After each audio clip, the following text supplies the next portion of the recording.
Hoje você vai descobrir quais são os piores carboidratos para a sua saúde e para o seu emagrecimento. Mas calma, esse não é um vídeo para demonizar alimentos ou te assustar. Nenhum desses alimentos isolado faz alguém engordar. Inclusive, é possível emagrecer sem deixar de consumir nenhum desses da lista. Agora, não tem como negar que são alimentos pouco nutritivos, têm ingredientes de baixa qualidade e que em muitos casos são os principais responsáveis pelo ganho de peso das pessoas ou alteração dos exames, ou seja, prejudicam a saúde. Então, uma vez que você entender que esses alimentos precisam de uma atenção maior, você vai entender se vale a pena tentar encaixar eles na sua alimentação ou nas suas exceções, ou se é melhor não consumir. Porque eu sei que tem muita gente que nem desconfia que os alimentos dessa lista aqui são tão ruins assim. Então vamos entender quais eles são e vamos nessa. Meu nome é Felipe Caggiano, eu sou nutricionista e eu trabalho com uma linha onde não tem nenhum alimento proibido. Não tem nada que o meu paciente não possa comer. Tudo a gente consegue encaixar e ter resultados positivos. Eu trabalho principalmente com emagrecimento, ganho de massa muscular, tratamento de doenças metabólicas e mudanças de hábitos alimentares. Eu atendo presencialmente em São Paulo capital e online para o Brasil e para o mundo inteiro. Eu também sou criador da Escola de Emagrecimento, um programa online com mais de 3.000 alunos e que foca especialmente em ensinar a comer, ensinar a colocar o que você gosta, ensinar a não sentir mais fome e não estratégias temporárias que você faz um tempinho, depois emagrece e depois recupera todo o peso de novo. E aqui nas redes sociais eu mostro que emagrecimento é muito mais fácil do que você imagina e que entender mais sobre o assunto vai facilitar muito o seu processo. Se isso te interessa, já se inscreve no canal. Eu sei que vai ter gente aqui nos comentários falando que eu estou demonizando os carboidratos. Mas gente, a gente já sabe através de pesquisas que o brasileiro consome muito carboidrato. A média é 250 gramas por dia. E para você consumir tudo isso de carboidrato,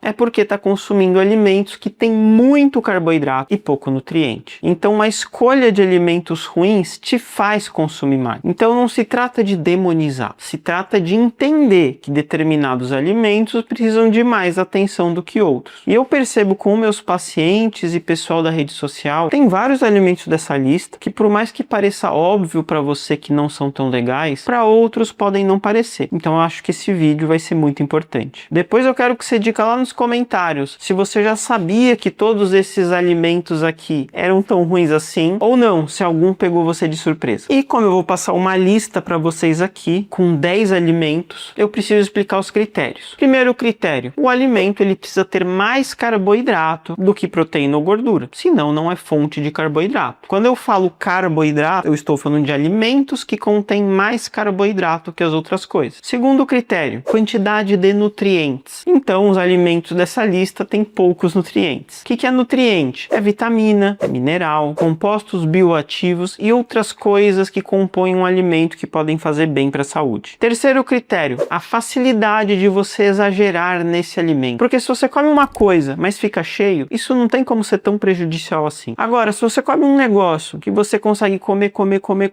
e nunca se sente cheio, o seu consumo vai ser muito maior e aí sim vai ser prejudicial. Quarto critério, densidade energética, ou seja, a quantidade de carboidrato, quantidade de calorias pelo tamanho dele. Então, um alimento pequenininho e muito calórico é pior do que um alimento grande e muito calórico. Por quê? Porque o grande e muito calórico vai ser mais difícil de comer. E o quinto critério é a qualidade dos ingredientes no geral. Acho que não tem muito segredo. Então, vamos lá para a lista, começar do 10º item até o primeiro, e eu fiz meio uma ordem. Então, o 10º é o menos pior e o primeiro é o pior. Em 10º lugar, a gente tem os bolinhos ultraprocessados. Sabe aqueles bolinhos macios que vêm com um recheiozinho ou às vezes até sem recheio? Tem de vários tipos, várias marcas, vários sabores. Em média, 100 gramas desse bolinho tem umas 350 calorias, mas pode variar. Esses alimentos costumam ter uma composição péssima, ou seja, um monte de ingredientes. Os principais serão farinha e açúcar. Tem um valor nutricional nutricional muito baixo, ou seja, não agrega muito. E muitas vezes eles são vistos como uma boa opção de lanche para crianças. Eu mesmo comia muito desses bolinhos na minha adolescência, levava para a escola. Não era uma boa opção. Um grande problema deles é que é muito fácil comer às vezes o pacote inteiro num dia. Quem nunca comprou um bolinho desses e no mesmo dia que comprou comeu tudo? Aí o teor calórico acaba ficando muito maior. E ele só tá aqui em 10º colocado porque esses bolinhos, por serem um pouco mais macios, às vezes mais molhadinhos, eles têm um pouco mais de água, então eles não têm uma concentração tão grande de carboidratos e calorias quanto outros itens dessa lista. Item número 9, bala de goma, jujuba ou essas balinhas doces. Essas balinhas, elas têm uma concentração de carboidrato muito grande porque elas têm praticamente só isso. Elas não têm quase nada de gordura e quase nada de proteína, é praticamente só açúcar. Então é o tipo de alimento que tem um potencial muito grande de elevar muito a sua glicemia. Então se você é pré-diabético, tem resistência à insulina, é diabético tipo 2 e come um saco dessas balinhas, não é difícil de depois você se sentir mal, se sentir cansado, se sentir meio tonto por causa da hipoglicemia reativa. Sua glicemia sobe demais, depois baixa demais e aí você não se sente bem. E quando você vive nesse estado de grande variação glicêmica, às vezes dá mais fome, dá mais vontade de comer e dá mais cansaço. E essas balinhas é muito fácil de você exagerar na dose. É raro alguém comer pouquinho disso. É o tipo de coisa que eu acho que não vale a pena ter em casa em nenhuma hipótese. E de novo, é um alimento que é visto como alimento para criança. Caramba, não era para criança estar comendo isso no dia a dia. Item número 8. Esse aqui eu acho que já é um que pode surpreender algumas pessoas. A farofa, especialmente a industrializada. Lembra que eu falei que o bolinho estava ali no 10º lugar porque ele tinha um pouco de água? A farofa é o contrário, ela é extremamente seca. Então você pega, por exemplo, a mandioca e extrai da mandioca praticamente só o carboidrato. Você perde fibras, perde água, perde um monte de coisa e sobra só o carboidrato. Então a farofa, ela tem uma concentração de carboidrato e calorias muito grande. Geralmente tem uns 400 a 410 calorias por 100 gramas. E 100 gramas de farofa não é muita coisa. Por quê? Porque ela é muito seca, muito concentrada, muita densidade energética. A farofa industrializada ainda vai ter uma adição de gordura, o que deixa mais calórica. Mas mesmo a farofa que você faz em casa, é um negócio que você precisa ter cuidado com a quantidade. E é muito fácil de exagerar. Item número 7. Quem me conhece aqui nas redes sociais já viu eu falando muito dele. Mas eu tenho certeza que ainda vai surpreender muita gente que está assistindo aqui. O biscoito água e sal ou o biscoito cream cracker.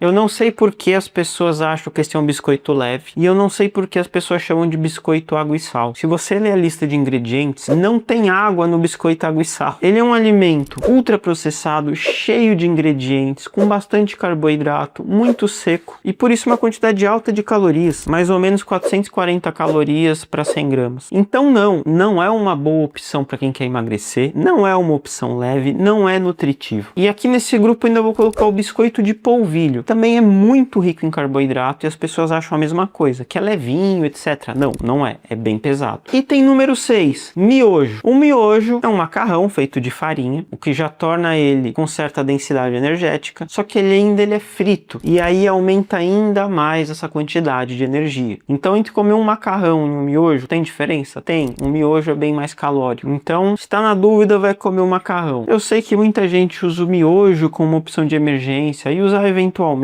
ter um controle de quantidade, ainda misturar com uma carne, com peixe, dá até para ficar ok, mas cuidado, que ele tem bastante carboidrato e caloria. Para você ter uma ideia, ele tem por volta de 450 calorias a cada 100 gramas dele cru, seco. Item número 5, biscoito recheado. Aqui a gente pega o que tem de ruim lá no biscoito cream cracker e ainda adiciona aqueles recheios para deixar mais calórico, com mais ingredientes ruins, mais ultraprocessado ainda. Tem uma quantidade maior de gordura aqui e de novo é muito fácil de exagerar, é muito fácil de comer muito. E se a gente for até um pouco mais flexível, dá para colocar nessa categoria aqueles chocolates meio biscoito, sabe? Que não é exatamente uma barra de chocolate, mas não é exatamente um biscoito, mas é muito fácil de comer muito da mesma forma. Esses aqui vão ter por volta de 480 a 500 calorias a cada 100 gramas. E olha, é muito fácil comer 100 gramas disso. Item número 4, salgadinhos. Aqui eu tô falando daqueles salgadinhos de pacote que você compra, especialmente aqueles de milho. Por exemplo, Fandangos, Fofura, Doritos. Tem alguns que são muito calóricos. Tem pacotinho que chega a 700 calorias em 100 gramas. Mas a média fica por volta dos 500 a 550. É muito fácil de comer. Dá pra pegar um pacote e comer numa sentada. Não enche o estômago, não dá saciedade nenhuma. E às vezes as pessoas até usam isso para comer com outras coisas. Bota um molho, um creme e fica ainda mais calórico. Então isso aqui tem que ser exceção. Não é para você fazer um lanchinho com isso. Não é para você ter em casa se estiver com fome. Não, é você escolher, olha, entre todos os alimentos que eu gosto, entre sorvete, pizza, chocolate, bolo, eu prefiro comer um pacote de salgadinho. Tá bom. Aí você vai lá no final de semana e come o pacotinho e tudo bem. Agora, é difícil isso estar no dia a dia de alguém que quer buscar uma alimentação saudável. Item número 3. Aqui eu vou colocar a batata frita e a batata palha. É uma combinação de carboidrato e gordura, onde vai ter mais carboidrato que gordura. Especialmente a batata palha, ela é ainda mais calórica que a batata frita. Por quê? Porque ela tem menos água, ela é mais durinha, ela é mais concentrada. E eu diria que muita gente acha que a batata frita é muito pior do que a palha, sendo que a palha é mais calórica. Então é um alimento que às vezes se passa por inocente e está ali presente em várias comidas, pratos e refeições e que demanda cuidado. Também é o tipo de coisa que eu acho que não vale a pena ter em casa um saco de batata palha. Faz uma batatinha assada ali no forno, na air fryer, fica gostoso e tem 4, 5 vezes menos calorias, além de muito mais nutriente. Estamos chegando aqui nos tops. Item número 2, bebidas açucaradas. A primeira coisa a se saber é que coisas líquidas dão menos saciedade do que coisas sólidas. Ou seja, é muito mais fácil de você exagerar num líquido do que numa comida sólida. Segundo ponto, uma bebida açucarada que tem carboidrato vai ter um impacto na sua glicemia mais rápido e geralmente maior, porque quando você come algo demora um pouco mais para digerir. Quando você bebe, em 30 segundos já foi ali uma dose de carboidrato alto. Então, você vai ter um impacto glicêmico muito grande, você vai conseguir tomar bastante e também vai ter muita caloria. Aqui a gente pode falar de refrigerante normal, porque o zero não tem carboidratos, então não pode entrar nessa lista. Sucos industrializados, que pode ser suco, mas tem açúcar junto, ou aquele suco de fruta concentrado, que nada mais é do que só o açúcar do suco. Alguns iogurtes cheios de açúcar. Você pega o leite, que é um bom alimento, e coloca chocolatado, que é basicamente colocar açúcar no leite. Tem vários estudos que mostram que um consumo mais alto dessas bebidas facilita desenvolver gordura do fígado. E tem vários estudos que mostram que só da pessoa parar de tomar bebidas açucaradas, trocar por versões zero, sem carboidrato ou com adoçantes, a pessoa já emagrece, a pessoa já tem uma melhora. Então tem que tomar muita atenção com isso. E o alimento campeão é a cerveja. Por quê? Porque a cerveja é uma bebida alcoólica e o álcool é basicamente a pior coisa que você pode ingerir. O álcool é tóxico, literalmente. Não é igual o pessoal que fala que não sei o que é veneno. Não, o álcool é tóxico mesmo. Seu fígado acha isso. Tanto que você consome uma quantidade maior, ele faz você vomitar, que ele não consegue dar conta. O álcool aumenta o seu apetite, então você come mais. O álcool te deixa mais desinibida, ou seja, é mais fácil de você comer mais, você vai perdendo um pouco a noção. O álcool aumenta o risco de câncer, de demência e de praticamente tudo de ruim que você pode imaginar. E além de ter álcool, a cerveja também tem carboidrato. E a questão aqui é que é muito fácil você exagerar na cerveja e além de tomar cerveja, comer algo junto. Então a cerveja, além dela ser ruim por si só, ela faz o resto da sua refeição e do seu dia ser pior ainda. Se fosse alguém, eu só vou tomar uma garrafinha pequena de cerveja e acabou. Isso dificilmente vai atrapalhar tanto alguém, mas não costuma acontecer isso. Então, olhando pela minha experiência, nos estudos dos meus pacientes, eu acho que a cerveja acaba sendo mais destrutiva no geral do que os outros itens. É claro que essa lista vai variar de pessoa para pessoa. Para uma pessoa que não bebe, a cerveja não faz diferença. Para uma pessoa que é apaixonada por balinha doce, a balinha vai ser o pior alimento. Mas a ideia da lista é você entender que esse tipo de alimento você tem que tomar cuidado. Você tem que planejar um momento de colocar ele, se organizar para ele não te atrapalhar, ter um controle de quantidade e deixar principalmente para exceções, comer fora de casa, comer numa festa e não você ter estoque na sua casa que facilita o consumo. Gostou da lista? Algum deles te surpreendeu? Me diz nos comentários e aproveita e deixa o like. E eu também quero saber se você acha que eu esqueci de algum alimento aqui. Pode ser que eu tenha esquecido mesmo. Coloca aqui qual alimento que você acha que deveria estar na lista ou do que você discorda aqui dessa lista. Vamos pro resumão. Nenhum alimento por si só engorda. Não adianta tirar só uma coisa da sua dieta e achar que isso vai resolver tudo. Raramente é o caso. Mas tem alimentos que contribuem demais para o ganho de peso ou atrapalham muito o resto da dieta. Eu citei citei aqui 10 itens, não vou repetir todos, volta e assiste ali o vídeo, mas se você consome eles, veja essa quantidade, não dá para reduzir um pouquinho, veja essa frequência, não dá para reduzir um pouquinho, ou seja, ao invés de comer todo dia, come no final de semana, e veja se vale a pena ter ele em casa. E para você ver como eu não demonizo os carboidratos, eu também tenho um vídeo com os melhores carboidratos. Assiste aqui que esses desse vídeo dá para você comer numa quantidade muito maior. Agora, se a questão é você aprender a combinar os alimentos, inclusive esses desse vídeo aqui, assiste este vídeo que eu mostro como fazer combinações para você conseguir emagrecer. Espero que você tenha gostado do vídeo e até a próxima.